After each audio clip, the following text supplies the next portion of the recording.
चलिए अगले क्वेश्चन पे हम लोग चलते हैं। क्वेश्चन नंबर 138 को देखते हैं गाइस। ये क्वेश्चन भी, इसमें अगर मैं कहूं कि अगर जब मैं इस क्वेश्चन को देखता हूं तो मुझे ये क्वेश्चन रिपीटेड लगता है, क्योंकि we have been discussing about this ASTER, Landsat, Cartosat, MODIS, right. कई बार हमने इसका डिस्कशन किया है और वहां पे हमने इनके सेंसर्स के बारे में खूब बात की है। ठीक है, जब जब हमने इसको डिस्कस किया है, इनके सेंसर्स के बारे में हमने खूब बात की है, उसमें कोई डाउट वाली बात है ही नहीं। और आपको ये डिटेल मिल भी जाएगी सारी। बट मेरा कहना ये है कि जो सेंसर्स हैं उनको आपको बड़े ध्यान से पढ़ना है, क्योंकि मैं ये ऑब्जर्व कर रहा हूँ कि लास्ट 3 टाइम से टीचर जो है सेंसर्स पे ही क्वेश्चन पूछ रहा है। मतलब इस तरह का ही मल्टीपल चॉइस क्वेश्चन आ रहा है सेंसर्स के ऊपर। लास्ट टाइम भी इस पे क्वेश्चन था और वहां पे भी एस्टर का जिक्र हुआ था। ठीक है, और लैंडसेट के बारे में भी वहां पूछा गया था। ठीक है, मैं आपको पहले बता दूं कि लैंडसेट और एस्टर लास्ट टाइम भी उसके ऑप्शन में थे। तो let's have a look. Which one of the following satellite sensor have thermal infrared sensing capability. तो जो थर्मल आईआर होती है, आपकी थर्मल इंफ्रारेड होती है, ठीक है, उस वेवलेंथ को सेंस करने की कैपेबिलिटी किस सैटेलाइट के सेंसर में है। क्वेश्चन में ये पूछा गया था, which of the following satellite sensor have thermal infrared sensing capability. या आप ये कह सकते हैं कि जो थर्मल इंफ्रारेड है उनको सेंस करने वाले सेंसर इनमें से कौन से हैं, सैटेलाइट कौन सी है। तो सबसे पहले एस्टर की बात हुई। एस्टर पे क्वेश्चन लास्ट टाइम भी आया था गाइस, मैं बता दूं आपको। जो एस्टर है उसके ऊपर लास्ट टाइम भी क्वेश्चन आया था। आप सिलेक्टेड सॉल्यूशन अगर दिसंबर का पढ़ते हैं तो आपको एस्टर वाला जो क्वेश्चन है वो दिख जाएगा। मैं इसीलिए हमेशा रिक्वेस्ट करता हूँ आप लोगों से कि सिलेक्टेड सॉल्यूशंस को आपको बहुत ध्यान से पढ़ना है। उससे बहुत क्वेश्चंस आपको मिलते हैं, राइट। तो ये आपको बात ध्यान रखनी है कि उनसे काफी सारे क्वेश्चंस आपको मिलेंगे वहां पे। तो जब आप एस्टर की बात करते हैं तो एस्टर बेसिकली किसके लिए स्टैंड करता है। मैंने लास्ट टाइम भी बताया था, it stands for advance space born, advance space born thermal emission and reflection radiometer. ये इसका फुल फॉर्म कह लीजिए आप। पूरी डिटेल मैंने दिसंबर वाले में इसमें ऐड करी है, तो एक हिंट तो बच्चे को वहीं से मिल गया था। मैं बोला रिपीटेड है ये। तो एस्टर में आपको मैं बता दूं कि एस्टर में थर्मल इंफ्रारेड सेंस करने की कैपेसिटी होती है, ये मेंशन है उसमें। जब मैंने दिसंबर में ये दिया तो वहां पे ये 120% मेंशन है गाइस। ठीक है, तो ये ध्यान रखिएगा। वहां पे ये मेंशन है कि एस्टर जो है वो थर्मल इंफ्रारेड को सेंसर करता है। तो एस्टर तो एक चॉइस होगा। ए तो है। अब मुझे ये तो पता चल गया कि ए तो मैंडेटरी है। ठीक है, ए को कोई निकाल नहीं सकता। ठीक है, एक तो मुझे क्लियरिटी आई। दूसरा, जब हम कार्टोसेट की बात करते हैं तो चाहे आप कार्टोसेट 1 की बात करें, 2 की बात करें, 3 की बात करें, 4 की बात करें, 2A की बात करें, बी की बात करें, सी की बात करें, Cartosat do not have the capacity to sense the thermal infrared. तो कार्टोसेट का तो जिक्र होना ही नहीं है। कार्टोसेट उस तरह का सैटेलाइट है ही नहीं। जब डिटेल आप चेक करेंगे, मैंने दिसंबर वाले में लिखी हुई है डिटेल सारी। तो Cartosat do not have any capacity to जज दिस थर्मल इंफ्रारेड। ये मैं आपको पहले ही बता दूं, कार्टोसेट का नाम वहां से हम कट करते हैं। ठीक है, कार्टोसेट उस माइंड ऑफ फ्रेम में है ही नहीं। जब आप बात करते हैं कि नेक्स्ट जो आपका सैटेलाइट है लैंडसेट, तो लैंडसेट के जो भी वर्जन है 4, 5, 7, 8, तो लैंडसेट काफी एडवांस लेवल का सैटेलाइट है, राइट। और लैंडसेट के पास ये कैपेसिटी है गाइस। ठीक है, लैंडसेट के पास ये कैपेसिटी है कि लैंडसेट भी जो है वो थर्मल इंफ्रारेड को सेंस करता है। तो लैंडसेट भी इसमें अप्रोप्रिएट कैंडिडेट है। तो अब जब आप दो चॉइस पे एकदम एक्यूरेट हो गए, ठीक है, हाँ क्लियर इमेज देता है एकदम, मैं बिल्कुल है। लैंडसेट का तो बार बार क्वेश्चन आया है, तो लैंडसेट के बारे में आपके पास इंफॉर्मेशन है पूरी। तो लैंडसेट भी इस कैटेगरी में अप्रोप्रिएट बैठता है, we can firmly say that. तो ए और सी जिस ऑप्शन में हो वो मेरा आंसर होना चाहिए। तो ऐसे में दो ऑप्शन तो यहां से हट गए, एक ये हट गए साहब और एक ये हट गए। लेकिन अभी भी कंफ्यूजन बना हुआ है क्योंकि दो ऑप्शन ऐसे हैं जिनमें ए और सी है। तो मुझे पूरे क्वेश्चन को इन्वेस्टिगेट करना पड़ेगा। मोडिस भी बहुत फेमस है, और मोडिस रेडार पे इसलिए है क्योंकि मोडिस बहुत कॉमनली यूज होने वाली सैटेलाइट है। तो मोडिस की जब आप बात करते हैं, मोडिस के बारे में आपको डिटेल थोड़ी सी पता होनी चाहिए, और मैंने बहुत डिटेल इसके बारे में लिखी है मोडिस के बारे में। ठीक है।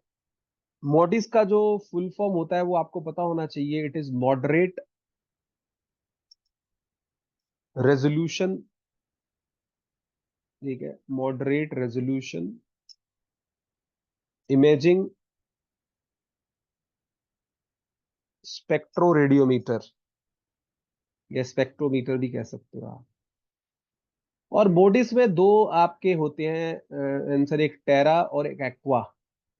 ये भी वहां पे बताया है। इसमें बहुत सारे प्रोडक्ट भी होते हैं, VIRS इस तरह के प्रोडक्ट है। लेकिन एक बात और है, इसके अंदर 36 सेंसर होते हैं जो विजिबल से लेके थर्मल इंफ्रारेड तक सेंस करते हैं। तो बड़े काम का है मोडिस जो है। 36 सेंसर होते हैं, और इसकी रेंज जो है विजिबल से लेके थर्मल इंफ्रारेड तक जाती है, ध्यान रखिएगा। मैंने भी मोडिस के डाटा से काम किया है during my PhD, right, while estimating the fire count of like the landfill fires for the waste। मुझे इसलिए भी इससे थोड़ा सा लगाव है मोडिस से, राइट। और ये काफी यूजफुल है। जैसे जो भी आपके पैडी रेजिड्यू बर्निंग होती है, क्रॉप रेजिड्यू बर्निंग होती है इंडिया में, मोडिस उसमें बहुत इफेक्टिव सैटेलाइट है। मतलब 1 किलोमीटर इंटू 1 किलोमीटर के रेडियस में ये कैप्चर करता है, बड़ा अच्छा कैप्चर करता है। और दोनों इसके जो ये टेरा और एक्वा है, इनका जो फ्रीक्वेंसी है वो बड़ा अच्छा है, मतलब काफी आप कैप्चर कर पाते हैं। तो बड़ी फायर्स को ये बहुत फाइनली कैप्चर करता है। और इसमें 250 मीटर का भी एक VIRS का आपका प्रोडक्ट है जो काफी अच्छी इमेजरी देता है। तो मोडिस के पास भी ये कैपेसिटी है, टू बी वेरी फ्रैंक। मोडिस भी इस कैटेगरी में खरा उतरने वाला है। तो अब ये देख के तो मुझे आंसर पता चल ही गया कि मेरा आंसर क्या है। लेकिन सेंटिनल के बारे में भी बात करेंगे। सेंटिनल बेसिकली जो आपकी लार्ज स्केल फॉरेस्ट फायर हो रही है, जैसे अमेरिका में हुई, ऑस्ट्रेलिया में हुई, इस तरह की जो फॉरेस्ट फायर है। क्योंकि हम लोग जब US गए 2019 में, तो वो लॉन्चिंग टाइम ऑलमोस्ट था सेंटिनल का, and there lot of people who were working with Sentinel data. ये लोग एयरक्राफ्ट अपने फ्लाई करते हैं, कैंपेन करते हैं, और सेंटिनल डाटा के साथ काफी सारा काम हुआ। और सेंटिनल और कुछ और सैटेलाइट जैसे कैलिप्सो एंड ऑल, इन पे बहुत सारा काम और कई सारे हमने वहां पे रिसर्च प्रोजेक्ट्स देखे जो सेंटिनल के अराउंड ही थे। तो सेंटिनल जो है आपका बेसिकली विजिबल नियर इंफ्रारेड और शॉर्ट वेव इंफ्रारेड पे काम करता है। मैं आपको पहले बता दूं, जो सेंटिनल सैटेलाइट है आपका, इसकी खास बात क्या है, ये जो सेंटिनल है, सेंटिनल सैटेलाइट जो है ये विजिबल रहेगा इसमें, प्लस इसमें आपका जो सेंसर रहेगा वो नियर इंफ्रारेड रहेगा, जिसको आप NIR कहते हैं। और इसके अंदर शॉर्ट वेव इंफ्रारेड भी रहता है, SWIR, राइट, ये भी रहता है। ये सब अली सर ने अपने जो GIS रिमोट सेंसिंग के नोट्स है वहां पे आपको ये सारा ज्ञान दिया है, SWIR क्या होता है, राइट। तो ये थर्मल इंफ्रारेड पे काम नहीं करता। तो सेंटिनल का नाम भी यहाँ से कट हो जाएगा, क्योंकि क्वेश्चन में ये पूछना चाह रहा है कि आप सिर्फ हमें इतना बताइए कि थर्मल इंफ्रारेड सेंसिंग कैपेबिलिटी किस सैटेलाइट की है। तो थर्मल इंफ्रारेड में सेंटिनल का नाम नहीं आएगा, कार्टोसेट का नाम नहीं आएगा, only ASTER, Landsat and MODIS will be there. So the correct answer is A, C and D। तो करेक्ट आंसर गाइज आपका होने वाला है यहाँ पे A, C एंड D। तो second will be the correct answer for question number 138। क्या ये सबको क्लियर है? किसी को कोई डाउट है क्वेश्चन नंबर 138 में? जल्दी बताइए फटाफट। क्वेश्चन नंबर 138 सबको क्लियर है? किसी को कोई डाउट है यहाँ पे? जल्दी बताइए, क्या किसी को कोई डाउट है इसमें? क्विकली। क्लियर है? किसी को कोई डाउट नहीं है? चलिए। So here the correct answer for question number 138 is basically 2, right. आगे चलते हैं। बड़ा अच्छा क्वेश्चन है ये। क्वेश्चन 11th क्लास से आया है। जिन्होंने भी स्टेट्स ऑफ मैटर अपने बचपन में पढ़ा, आज उनको बड़ा अच्छा फील हो रहा होगा कि स्टेट्स ऑफ मैटर हमने पढ़ा तो हमने सही पढ़ा, राइट। ठीक है, उनको बड़ा अच्छा इसमें फील हो रहा होगा कि स्टेट्स ऑफ मैटर अगर हमने पढ़ा है तो बड़ा सही पढ़ा है। तो वहां पे जब भी आप बात करते थे स्टेट्स ऑफ मैटर के अंदर रेट ऑफ डिफ्यूजन और रेट ऑफ इफ्यूजन, तो वहां पे एक बात होती थी, ग्राम्स लॉ ऑफ डिफ्यूजन या grams law of effusion, right. तो अगर मैं व्हाइट बोर्ड पे जाऊं और मैं ये कहूं कि जो आपका ग्राम्स लॉ ऑफ डिफ्यूजन था,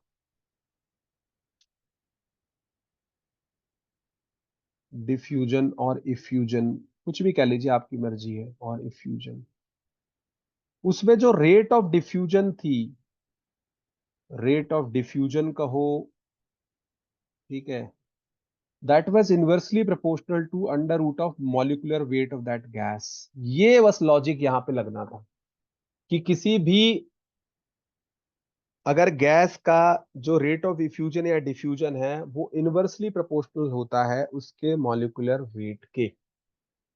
इस लॉजिक से यहाँ पे आपको चलना था। बस ये पॉइंट जिस बच्चे को पता था 11th क्लास से, उसको ये क्वेश्चन बहुत क्लियर होना था। तो अगर मैं रेट को यहाँ पे आर मान लेता हूँ और मॉलिक्यूलर वेट को एम मान लेता हूँ, तो rate is inversely proportional to under root of molecular weight M.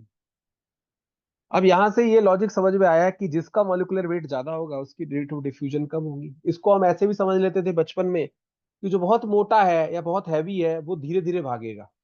ठीक है, ठीक है, ये हम मतलब 11th 12th में जब थे, हम लोग के टीचर थे वो ऐसे पढ़ाते थे कि जो हैवी है, जो मॉलिक्यूलर वेट जिसका ज्यादा है वो धीरे भागेगा, और जो हल्का है वो पीटी उषा की तरह भागेगा एकदम तड़ाक से। ठीक है, वो क्या पता हवा में उड़ जाए अपने आप से।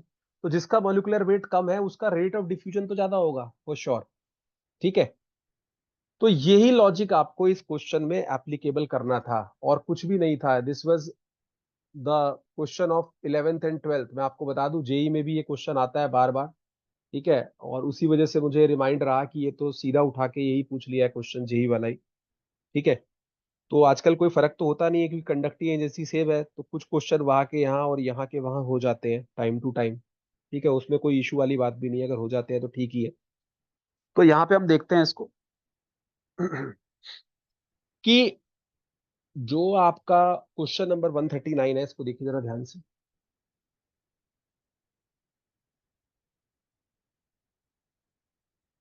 अब मेरे पास कोई चैलेंज और बचा नहीं है, मेरे पास सिर्फ एक चैलेंज बता है कि मैं फट से इन सारी गैसेस का मॉलिक्यूलर वेट लिख दूं तो मेरा क्वेश्चन सॉल्व हो जाएगा, क्योंकि रेट जो है वो इनवर्सली प्रोपोर्शनल टू है मॉलिक्यूलर वेट के। यहाँ पे हम लिख लेते हैं कि जो रेट ऑफ डिफ्यूजन है that is inversely proportional to 1/√m, where m is the molecular weight. ठीक है, where m is the molecular weight. ठीक है, अच्छी बात है, अगर m आपका मॉलिक्यूलर वेट है तो हमें इसको बस अरेंज कर लेना। अब मेरे पास कोई और ज्यादा लंबा चौड़ा इसमें कॉन्सेप्ट बचा नहीं है, तो बस लिखना चालू करिए। जब आप यहाँ पे जो जो कंपाउंड देख रहे हैं उसका मॉलिक्यूलर वेट लिखना चालू करते हैं हम लोग। सबसे पहले हम सबसे ज्यादा वाले का दिखते हैं, ये स्टार्टिंग से करते हैं। हाइड्रोजन का मॉलिक्यूलर वेट 2 ग्राम पर मोल, या मैं साइड में लिख देता हूँ क्योंकि ये स्पेस छोटा पड़ेगा। तो जो हाइड्रोजन है मेरा गाइस उसका रहेगा 2 ग्राम पर मोल। ठीक है, जो H2 गैस है। जब आप बात करेंगे ऑक्सीजन की तो ऑक्सीजन का कितना होता है भाई, 32 ग्राम पर मोल मोलिकुलर वेट। जब आप बात करेंगे क्लोरीन की, Cl2 की, तो क्लोरीन का रहता है, वैसे तो 71 होता है, 35.5 होता है। ठीक है, 71 ही हम लिख देते हैं, कोई दिक्कत नहीं है। ठीक है ना। तो पर जनरली आपको लिटरेचर में 70 लिखा हुआ मिलेगा, तो 70 लिख देते हैं, 70 ग्राम पर मोल। फिर जब आपका ओजोन आएगा, ओजोन का आप सबको पता है कितना होता है, 48 ग्राम पर मोल। And last but not the least bromine, bromine की जब आप बात करते हैं, ब्रोमीन का कितना होता है भाई, ब्रोमीन का अराउंड 79.9, या let us suppose round of कर लेते हैं इसको, 80 ग्राम पर मोल के आसपास हम रख लेते हैं। बस अब मुझे कुछ नहीं करना है। आपको पता है जिसका मॉलिक्यूलर वेट सबसे ज्यादा होगा उसकी रेट ऑफ डिफ्यूजन सबसे कम होगी, because both are inversely related, right. जिसका रेट ऑफ डिफ्यूजन सबसे ज्यादा है उसका मॉलिक्यूलर वेट सबसे कम होगा। तो सबसे पहले सबसे हल्के वाले को उठा ले। सबसे हल्के वाला कौन है जी, हाइड्रोजन है। इसका रेट ऑफ डिफ्यूजन सबसे ज्यादा है। लेकिन क्वेश्चन में क्या कह रहा है, क्वेश्चन में आपसे कह रहा है arrange the following gases in increasing order of diffusion during the aeration process. ठीक है, तो इंक्रीजिंग ऑर्डर में आपको अरेंज करनी है, मतलब जिसका रेट ऑफ डिफ्यूजन सबसे कम है वो सबसे पहले, मतलब भारी वाला सबसे पहले। तो सबसे भारी कौन है, ब्रोमीन। ब्रोमीन का कोड क्या है, ई। तो मतलब ई सबसे पहले आना चाहिए। अब ई सबसे पहले दो में है, तो या तो मेरा आंसर यहां से स्टार्ट होगा या यहां से स्टार्ट होगा। एनीवेज बाकी के ऑप्शंस को हम हटा सकते हैं, ठीक है, क्योंकि सबसे कम तो ई का ही रहने वाला है, क्योंकि उसका मोलिकुलर वेट सबसे ज्यादा है।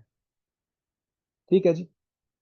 उसके बाद अगर देखें तो क्लोरीन की बारे आती है। क्लोरीन का कोड क्या है? सी। तो ई के बाद डेफिनेटली सी आना है, और जैसे ही आपको पता चले ऐसे, तो ये आपका करेक्ट आंसर हो गया यहाँ पे थर्ड। तो आप इसको इजीली कर सकते थे, आप करके भी देखेंगे। देखिए मैं लिखूंगा अभी। तो थर्ड करेक्ट आंसर हो गया। आप खुद देख लीजिएगा, कॉन्सेप्ट आपका एकदम फिट बैठेगा। ई क्या है? ब्रोमीन है। ब्रोमीन से ज्यादा किसका होना चाहिए? सी क्या है आपका? क्लोरीन है। सी से ज्यादा किसका होना चाहिए? डी आपका ओजोन है। ठीक है। डी से ज्यादा किसका होना चाहिए? आपका बी ऑक्सीजन है। और ऑक्सीजन से ज्यादा किसका होना चाहिए? ए आपका हाइड्रोजन है। नीचे मोलिकुलर वेट लिख लीजिए, 2 की रेट ज्यादा होनी चाहिए as compare to 32, as compare to 48, as compare to 70, as compare to 80। तो इसमें कोई डाउट वाली बात है ही नहीं। करेक्ट आंसर 110% थर्ड इसका होगा, क्वेश्चन नंबर 139 का। क्या क्वेश्चन नंबर, देखो कंफ्यूज। अब पीएचडी आपसे, पीएचडी के लिए वो कैंडिडेट खोज रहे हैं, वो जेआरएफ देने के लिए कैंडिडेट खोज रहे हैं, right. They want to give you, if I am not wrong, they want to give you 30 lakh rupees in hand. तो इतना तो एक्सपेक्ट करते हैं ना कि ऑर्डर में अरेंज करवाएं, कुछ लॉजिक लगवाएं। बिल्कुल प्लेन नहीं देगा, टू बी वेरी फ्रैंक। अब वो जमाने चले गए हैं कि बिल्कुल प्लेन दे, क्योंकि कॉम्पिटिटिवनेस बढ़ रही है धीरे धीरे, कम नहीं हो रही है। तो अगर ये क्वेश्चन एक 12th का बच्चा जेई और नीट में सॉल्व कर सकता है, तो दे आर एक्सपेक्टिंग कि एक एमएससी पास बच्चा जो पीएचडी के लिए फाइट कर रहा है, वो तो बिल्कुल सॉल्व कर सकता है। Are you getting my point Priya Pathak? ठीक है। तो इसमें था कुछ नहीं क्वेश्चन में, बस आपको अपनी 11th क्लास को याद रखते हुए इस क्वेश्चन को हैंडल करना था, राइट। चलिए आगे चलते हैं हम लोग। एक क्वेश्चन यहाँ पे और है, ठीक है, जिसको हम डिस्कस करना चाहेंगे, लेकिन okay, we will stop it here because of some technical issue, because we have to start the paper one session, right? उसके लिए हमें थोड़ा सा, we answer had a meeting, तो we will discuss that question tomorrow along with the जो passage के question है। और अब मैं इसको फिनिश करके ही आपसे थ्योरी के बारे में बात करूंगा, क्योंकि बीच बीच में ये रिदम को थोड़ा सा एक इशू हो जाता है। तो we will discuss it first and then we will proceed. कुछ ज्यादा है नहीं इसमें। अब क्वेश्चन पैसेज के बचे हैं which are not that much tough, और एक क्वेश्चन आपको और मिलेगा। So we will come with the next session, right. आज हम थोड़ा सा इसको लाइट कर रहे हैं, क्योंकि आपका पेपर वन का क्लास भी स्टार्ट है at 9:30, so be ready for that, right. आज से जो डॉक्टर अभिषेक है वो आपका सेशन स्टार्ट करेंगे पेपर वन का, और काफी इंटरेस्टिंग रहने वाला है, because he is one of the technical person from our team from last 10 year, right. So see you guys at 9:30 for paper one, and we will begin with the discussion tomorrow also. इसमें passage के कुछ question है, जो 10 question है, और एक question और है, टोटल 11 क्वेश्चन है, तो बहुत ज्यादा टाइम नहीं लगने वाला है। So see you guys tomorrow at the same time. Take care, good night, and this will be available on your cloud.